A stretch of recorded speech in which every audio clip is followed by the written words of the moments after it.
ઘણીવાર કપલ આપણી પાસે આવે અને એમાંથી મેલ પાર્ટનર હોય એ આપણને ફરિયાદ કરે કે સાહેબ 4 થી 5 વર્ષથી અમે ટ્રાય કરી રહ્યા છીએ, આના બધા જ રિપોર્ટ કરાવ્યા, બધા હોર્મોન નોર્મલ છે, એમની ટ્યુબ પેટન્ટ હોય છે, એમનું ગર્ભાશય બરાબર હોય છે અને છતાંય પરિણામ નથી મળતું, આવું કેમ?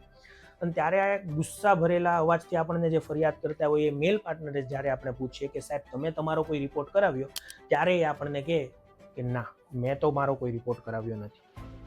એ લોકોને કહેવાનું મન થાય કે ફર્ટિલિટી એ મેલ અને ફિમેલ બેવની કમ્બાઇન્ડ કન્ડિશન છે. WHO એવું કહે છે કે ઇનફર્ટિલિટી માટેના જેટલા જવાબદાર કારણો છે એમાંથી 33% કારણો તો મેલ ફેક્ટરના લીધે છે, 33% કારણો ફિમેલ ફેક્ટરના લીધે છે અને 33% કારણોમાં બંને ભેગા કારણો હોઈ શકે છે. એટલે જ્યારે આપણે આ ઇનફર્ટિલિટી વિશેની તપાસ કરાવતા હોઈએ ત્યારે એક સિમેન એનાલિસિસ જેવી બેઝિક તપાસ કરાવી લેવી જોઈએ કે જેનાથી તમારા સ્પર્મનું કાઉન્ટ, મોટિલિટી, વાઇટાલિટી આ બધું જાણી શકાય. અને ઘણીવાર એવું બને કે ખાલી જો તમે આ ટ્રીટ કરાવી લો તો ફિમેલ પાર્ટનરને તો ટ્રીટ કરવાની જરૂર પણ નથી હોતી અને તરત જ પરિણામ મળી જાય છે.